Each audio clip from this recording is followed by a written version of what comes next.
चलिए आज हम लोग लेक्चर नंबर 36 में बात करेंगे, एनर्जी के साथ पढ़ेंगे। चलिए लेक्चर नंबर 36 में हम बात करने वाले हैं आज के डेट में एलसी ऑसिलेशन। सबसे बड़ी बात है कि एल किसको बोलेंगे, इंडक्टर को, सी बोलेंगे कैपेसिटर को। देखो सबसे बड़ी बात क्या है ना कि दो तीन चीज आपको हम बताना चाहेंगे। पहला बात ये बताना चाहेंगे कि जो इंडक्टर हमारा होता है तो थोड़ा बदमाश किस्म का है। मतलब कहने का मतलब ये है कि इंडक्टर जो है उसके थ्रू अगर करंट का फ्लो होता है, अगर वो करंट इंक्रीजिंग हो या डिक्रीजिंग हो, करंट का फ्लो अगर चेंजमेंट हो रहा है तो बोलता है कि भाई हम तुरंत करंट तो लेंगे नहीं, करंट एक्सेप्ट नहीं करेंगे। तुम अगर इंक्रीजिंग करंट अगर हमारे थ्रू पास करवाओगे तो हम एक बैक ईएमएफ जनरेट कर लेंगे, खुद से अपना एक बैक ईएमएफ जनरेट करने के कारण करंट को धीरे धीरे बढ़ने देंगे, सेट होगा, धीरे धीरे बढ़ने देंगे। तो हमारे लिए यही तो फायदा है कि धीरे धीरे इंडक्टर चार्ज होगा, इंडक्टर के थ्रू करंट का पास जब होगा तो इंडक्टर के अंदर धीरे धीरे क्या होगा, मैग्नेटिक एनर्जी स्टोर हो जाएगा। ठीक है ना। चलो तो करंट का जब पास होगा, क्योंकि देखिए ध्यान से, जब इसके पास चार्ज होगा, चार्ज स्टोर होगा, तो हम लोग क्या बोल सकते हैं कि उसके पास क्या है, चार्ज स्टोर है का मतलब क्या होगा बताइए, उसके पास एनर्जी है। किसी के पास चार्ज है मतलब क्या होगा, उसके पास एनर्जी है। कैपेसिटर के पास चार्ज है तो Q²/2C है, चार्ज होगा, सॉरी एनर्जी होगा उसके पास। उसी तरह अगर इंडक्टर के थ्रू अगर करंट का पास होगा तो जब करंट मैक्सिमम वैल्यू चला जाएगा तो उसके पास एनर्जी ज्यादा होगा। कितना होगा, हाफ LI/I0², ऐसे बोल सकते हैं। LI/I0 का स्क्वायर होता है ना, एनर्जी कितना होता है, हाफ LI² फार्मूला होता है। और कैपेसिटर में Q02²/2C होता है, Q के टर्म में बात कर रहे हैं इसलिए। तो हमने क्या किया कि सबसे पहले बैटरी और सेल के थ्रू कैपेसिटर को चार्ज किया। यहाँ सबसे पहले इस कैपेसिटर को, इस कैपेसिटर को सबसे पहले चार्ज किया। क्या किया, चार्ज। और चार्ज जब हो जाता है, याद करो, जब चार्ज हो जाता है, जब चार्ज धीरे धीरे स्टोर होने लगेगा तो इस पर प्लस चार्ज है, इस पर माइनस चार्ज के कारण हम क्या बोल सकते हैं, एक जबरदस्त वाला इलेक्ट्रिक फील्ड बन रहा होगा, इलेक्ट्रिक फील्ड बन रहा होगा। और इसके पास जब धीरे धीरे मैक्सिमम चार्ज आ गया, फुल्ली चार्ज हो गया कैपेसिटर, तो इस सेल और बैटरी के थ्रू हटा दिए, फिर यहाँ लगा। क्योंकि कैपेसिटर की एक सबसे बड़ी खासियत है कि एनर्जी जो स्टोर्ड हो जाता है उसको रखता है, बर्बाद नहीं करता। हाँ, जब इंडक्टर के थ्रू इसको कनेक्ट करेंगे, इंडक्टर के थ्रू कनेक्ट करेंगे तो क्या होगा कि प्लस माइनस करंट एक इलेक्ट्रिक फील्ड बनेगा और करंट का फ्लो होना शुरू कर जाएगा सर्किट। क्योंकि इलेक्ट्रिक फील्ड जब लगेगा तो ऐसा बोल सकते हो कि यहाँ से ये नेगेटिव इलेक्ट्रॉन की डायरेक्शन इस तरह से और करंट की डायरेक्शन ऐसे बोल सकते हो। तो इस कैपेसिटर जो चार्ज किए थे उसको यहाँ पर कनेक्ट कर दिए इंडक्टर के साथ। तो हमने क्या देखा कि चार्ज धीरे धीरे घटना शुरू हो जाता। मान लो कि Q0 मतलब Q0 कोई चार्ज है और 10 कूलम चार्ज है, मान लेते हैं मैक्सिमम चार्ज है। तो t=0 पर जब चेक किए थे और t=t पर चेक किए, 2 सेकंड 3 सेकंड के बाद चेक किए तो 10 से घट के 3 हो गया, 4 हो गया, 5 हो गया, 6 हो गया। ठीक है, इसका मतलब इसके थ्रू एनर्जी घट गया और इसके थ्रू इंडक्टर इसके एनर्जी इसके थ्रू क्या हो जाएगा, बढ़ जाएगा। क्योंकि जैसे ही इसमें चार्ज घटना शुरू करेगा, चार्ज डीके हो रहा है, चार्ज डिस्चार्जिंग हो रहा है। देखिए लिखा है, when switch is close capacitor start discharging and charge on the plate is Q। थोड़ा सा इसको रखना पड़ेगा, चार्जिंग छोटा करते हैं, जी लिखते हैं। ठीक है, इज Q जो है वो Q0 से कम है, मैक्सिमम चार्जिंग से कम है। अगर 10 कूलम मानेंगे तो इसको 3 कूलम मानेंगे, तो जो 10 से कम होगा, ऐसा होगा। तो इसका मतलब क्या होगा कि जैसे ही डिस्चार्जिंग होने लगा कैपेसिटर तो करंट का फ्लो होने लगा। अब करंट का फ्लो इंडक्टर के थ्रू जैसे ही होगा, इंडक्टर कहता है कि करंट तुम्हारा इंक्रीजिंग है, चार्ज डिक्रीजिंग है, current increasing, charge decreasing, current increasing है, करंट बढ़ेगा तभी इसके थ्रू आएगा। चार्ज डीके हो रहा है, करंट बढ़ रहा है, मतलब ऐसे लिख सकते हो, ऐसे I is equal to minus D Q by D T, I is equal to minus D Q by D T, ऐसे, क्योंकि करंट क्या कर रहा है, घट रहा है। ठीक है, क्लियर है ना, करंट चार्ज के रिस्पेक्ट में घट रहा है, ऐसा बोल सकते हो। ठीक है, चार्ज के रिस्पेक्ट, करंट चार्ज के रिस्पेक्ट में बढ़ रहा है और चार्ज का डीके हो रहा है किसके थ्रू, इसके कैपेसिटी। ठीक है, तो करंट का जब इंक्रीजिंग होगा, धीरे धीरे धीरे धीरे करंट इसमें पास करेगा, तो क्या इंडक्टर सबसे बड़ी बात जानते हो क्या, इंडक्टर कहता है तुरंत नहीं बढ़ने देंगे, धीरे धीरे करंट को पास करने देंगे, क्योंकि इंडक्टर की एक प्रॉपर्टी होती है कि अगर करंट ऐसे फ्लो कर रहा है तो तुरंत इधर से एक अपना सा बैक ईएमएफ जनरेट कर देता है। बैक ईएमएफ मतलब सेल्फ फ्लक्स जनरेट करने का मतलब क्या है, इसके इंक्रीजिंग को डिक्रीजिंग कराना चाहेगा। अगर बढ़ रहा होगा करंट तो घटाना चाहेगा ही, बढ़ रहा होगा तो घटाना चाहेगा, मतलब क्या होगा, कुछ ऐसे बना लेगा। देखिए थोड़ा सा ऐसे समझिए, ऐसे, तभी तो इधर से करंट फ्लो करेगा, ऐसे समझ लो। ठीक है, मतलब प्लस माइनस से प्लस। ठीक है, ये देखो इंक्रीजिंग था, अभी माइनस से प्लस करते हैं। ठीक है, क्लियर हुआ, समझ में आया। तो अगर इंक्रीजिंग करंट होगा तो डिक्रीज करना चाहेगा कौन, इंडक्टर, मतलब धीरे धीरे करंट को बढ़ने देगा, धीरे धीरे अपने थ्रू करंट को पास होने देगा। क्लियर, समझ में आ गया। तो ये हमारे लिए बहुत फायदेमंद है, धीरे धीरे धीरे धीरे करंट धीरे धीरे धीरे धीरे धीरे क्या होगा, पास होगा।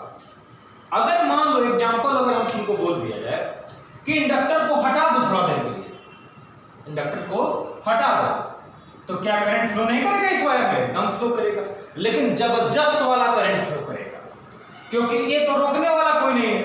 ऐसा कब फ्लो करेगा, थोड़ा सा दिमाग लगा, जल्दी बताओ, जल्दी बताओ।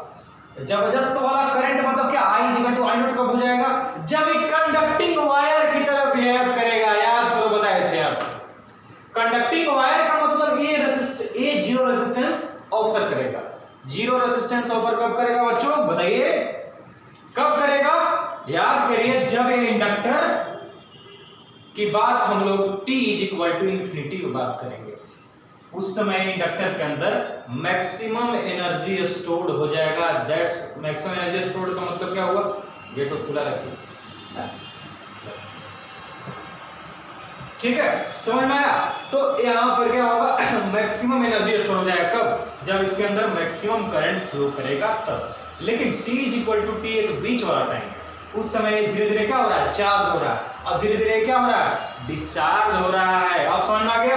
तो ये बताओ, हम लोग बचपन से पढ़ते आ रहे हैं, बचपन वाली बात क्यों भूलेंगे, हम नहीं भूलेंगे।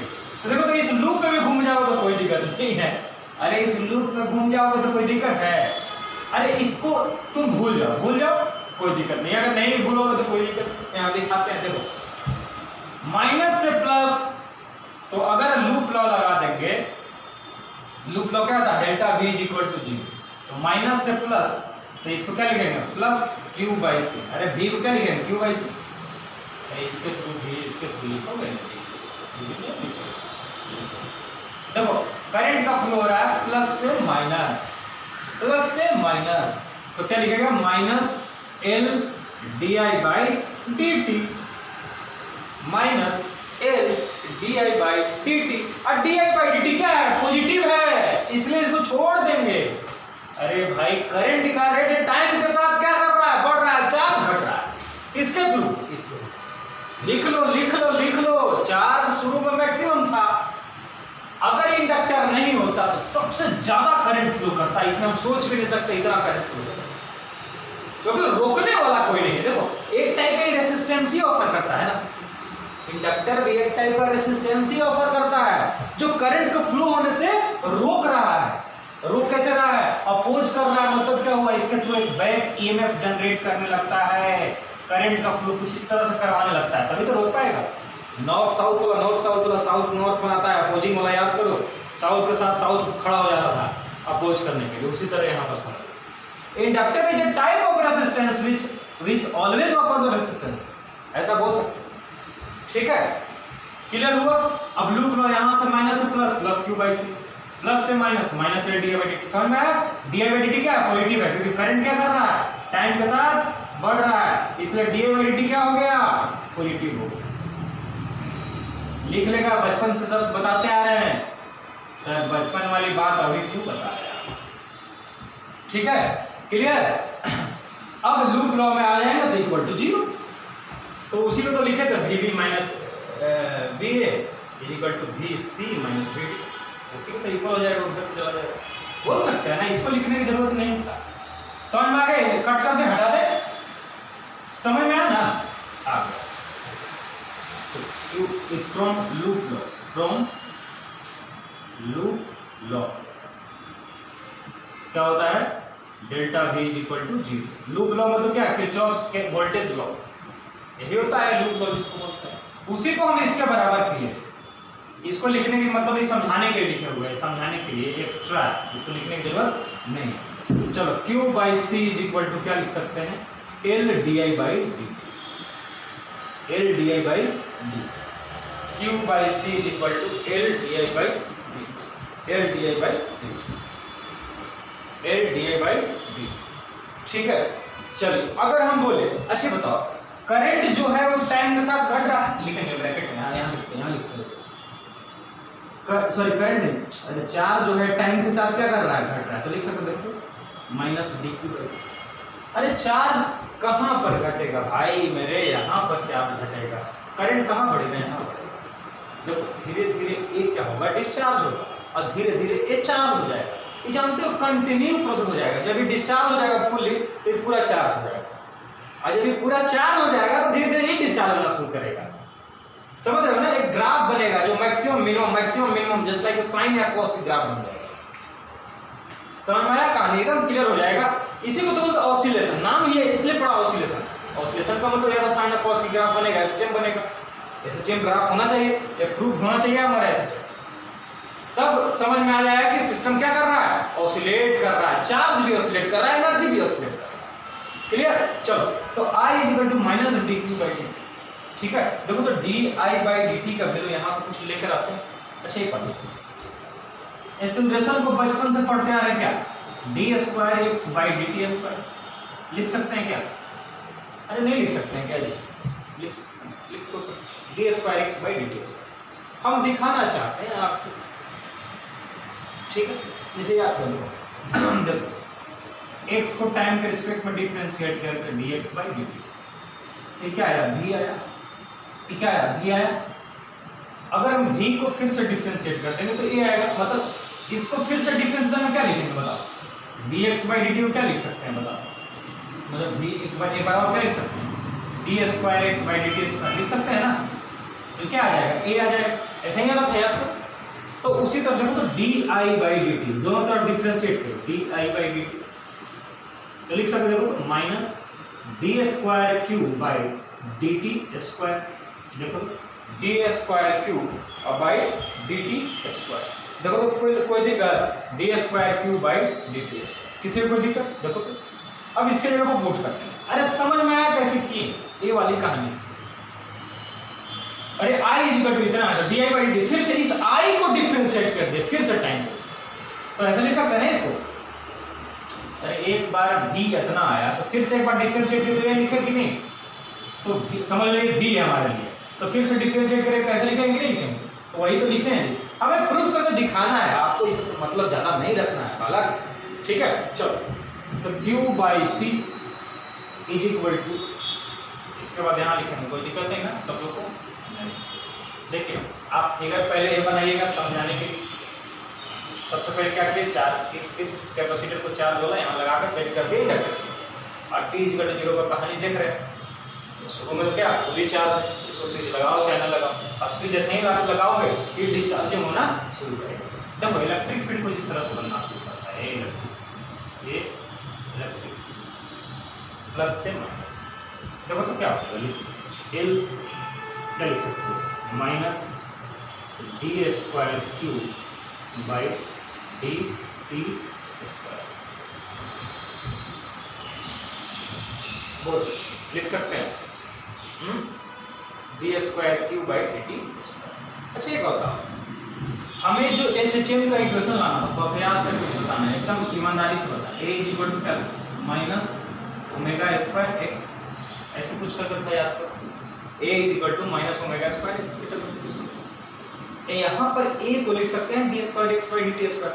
तो कुछ इसी तरह इसका D square Q by D T square को कंपेयर कर सकते हैं इसका भी कुछ ला सकते हैं कहानी, तो लाओ तो देखो तो क्या लिख सकते हो, देखो इसके बाद यहाँ लिखते हैं, इसके बाद बालक यहाँ लिखेगा, इसके बाद यहाँ डी स्क्वायर, देखो तो यहाँ दिख रहा है क्या, है दिख रहा है पूरा, थोड़ा सा इधर यहाँ देखो D square cube by D T square is equal to, क्या लिख सकते हो तो इज इक्वल टू यहाँ सी आ जाएगा ये, ठीक है, तो 1 बाई एल सी, तो ऐसे लिख सकते हैं 1 बाई एल सी।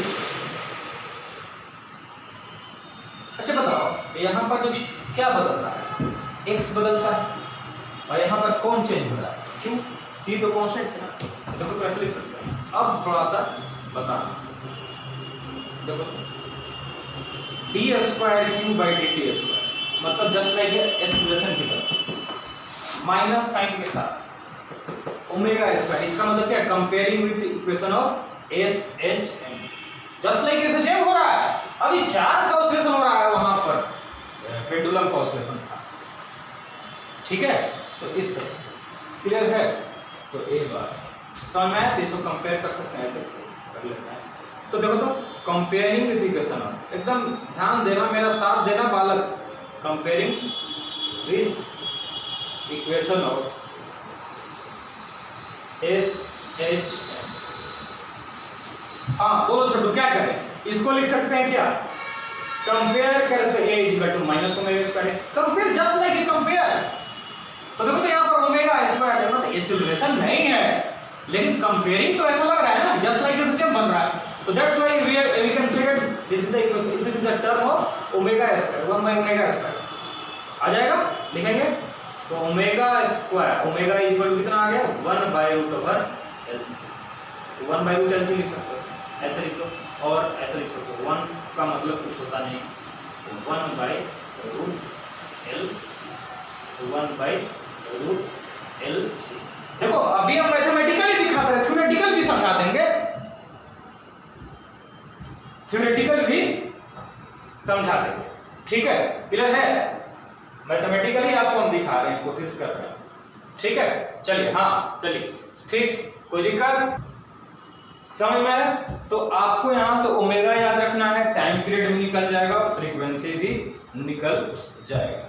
चलिए तो फ्रीक्वेंसी निकाल लेते हैं, फ्रीक्वेंसी क्या हो जाएगा वो बताओ, हमें जो आपसे पूछेगा कि बताओ एलसी ऑसिलेशन में फ्रीक्वेंसी कैलकुलेट करने के लिए पूछता है, तो यहाँ पर आप याद रखिएगा क्या हो जाएगा बताओ, 1 बाई, देखो ओमेगा इज इक्वल टू क्या, लिख दो, टाइम पीरियड निकालो क्या हो जाएगा, 2 pi by omega, 2 pi by omega, time period is equal to कितना हो जाएगा, 2 पाई ओमेगा, ओमेगा बोले तो 1 by root over L C, 1 by root over L C, ठीक है, क्या हो जाएगा 1 by root over L C, में ऊपर चल जाएगा रूट एल सी आ जाएगा। चलो टाइम पीरियड आ गया मेरा, क्या आ गया मेरा टाइम पीरियड, क्या आ गया टाइम पीरियड, टाइम पीरियड।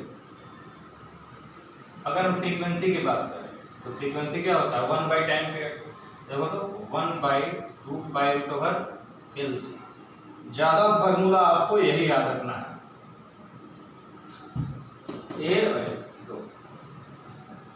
ये तो जाना पहचाना लग रहा है जी, कोई दिक्कत नहीं, जस्ट लाइक तुम पहले वाला टर्म से इक्वेट कर सकते हो, ठीक है,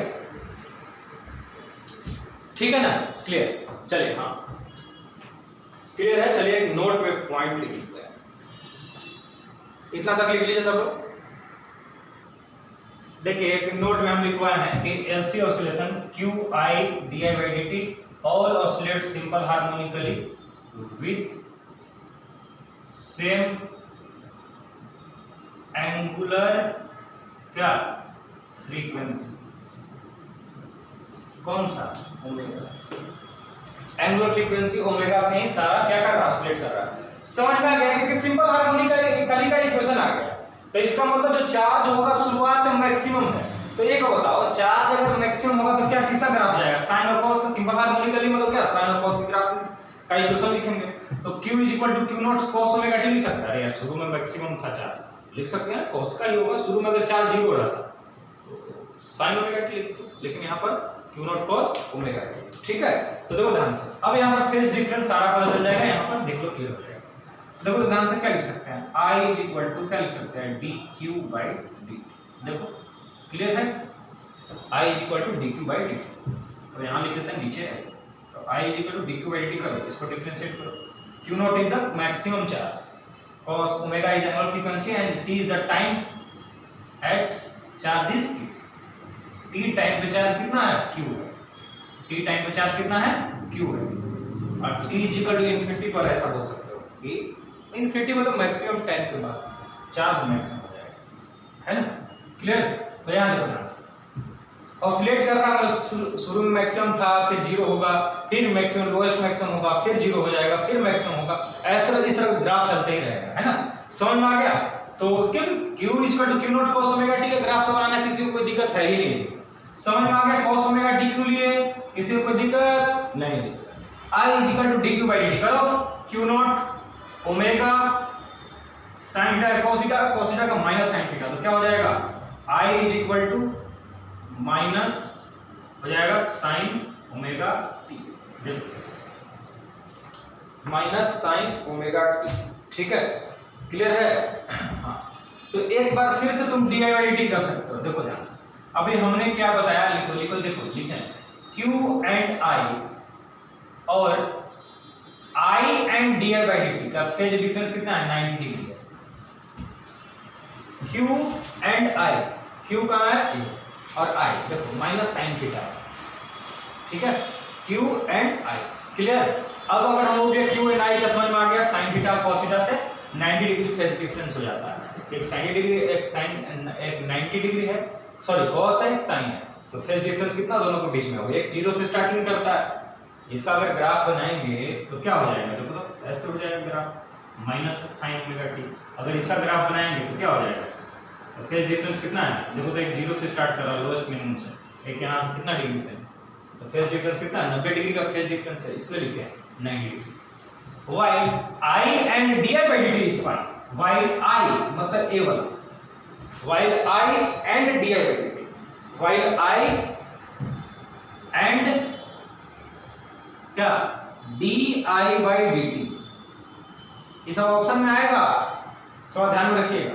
तो क्या हो जाएगा बताओ तो, minus Q not into omega, फिर से ओमेगा आ जाएगा तो ओमेगा स्क्वायर हो जाएगा, समझते हो ना, साइन थीटा का डिफरेंस cos थीटा।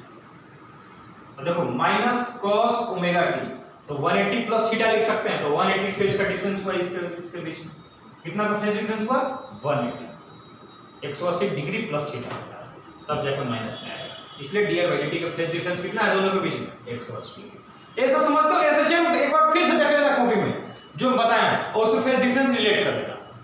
क्लियर है ना, किसी को कोई दिक्कत तो हमारे हिसाब से नहीं होना चाहिए। अब इसमें तो अगर दिक्कत है तो फिर तो कोई दिक्कत है तो बहुत ज्यादा गड़बड़ हो जाएगा, आपको समझना पड़ेगा ये सब चीज। तो ये चीज हम इसको ग्राफिकली बना देते हैं, चलो ग्राफिकली बाद में देखेंगे, पहले इसको हम चलो ग्राफिकली देख ही लेते हैं। देख ली क्या, देख लो, चलो देख लो, देख यहाँ पहले ग्राफ बनाएंगे चार्ज वाला, Q is equal to Q naught Q T graph बनाएं। चलो कहाँ आप लिखते हैं, यहाँ पर ग्राफ देखो, इधर से लिख के इधर ले चलेंगे, थोड़ा उल्टा लिख दें कोई बात नहीं। ग्राफ में पहला Q versus T graph, Q versus T। अच्छा बताओ, चार्ज अगर मैक्सिमम होगा तो कैपेसिटर में एनर्जी भी क्या हो जाएगा, मैक्सिमम हो जाएगा, इसमें तो कोई दिक्कत नहीं, क्योंकि अगर चार्ज स्टोर्ड है तो उसके पास एनर्जी है। चलो अब यहाँ पर Q is equal to Q naught cos omega T क्यों लिए, क्योंकि इनिशियली हमने मान के चला कि कैपेसिटर फुल्ली चार्ज लगाते हैं, तो फुल, और हमें पता चला cos और sin का मतलब क्यों ले रहे हैं यहाँ पर, क्योंकि हमें प्रूफ हो गया सिंपल हार्मोनिकली मोशन है। सिंपल हार्मोनिक मोशन में हम लोग इस तरह से इक्वेशन जस्ट लेते हैं।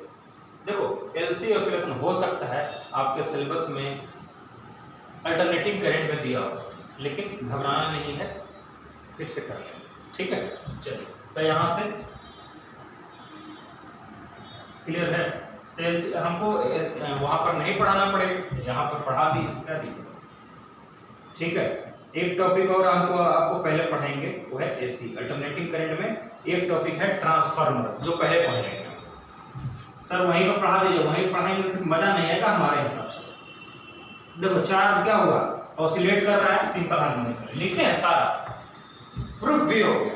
तो अगर एनर्जी कैपेसिटर का लेंगे तो एनर्जी तो कैपेसिटर का कभी निगेटिव नहीं होता है, तो ये जो ग्राफ है ना सब ऊपर हो जाएगा। ये जो ग्राफ है क्या हो जाएगा, ऊपर हो जाएगा। तो चलिए लिखते हैं, क्या लिखेंगे, energy of capacitor versus time graph लिखें। क्या लिखें, यहाँ पहला ग्राफ हो गया, दूसरा ग्राफ यहाँ U वर्सेस ऐसा, देखिए ये है हमारा ग्राफ, ठीक है। यहाँ पर क्या हो जाएगा, मैक्सिमम एनर्जी स्टोर हो जाएगा। देखो मैक्सिमम चार्ज रहेगा तो मैक्सिमम एनर्जी क्या हो जाएगा, स्टोर रहेगा। मैक्सिमम चार्ज रहेगा तो मैक्सिमम एनर्जी स्टोर रहेगा।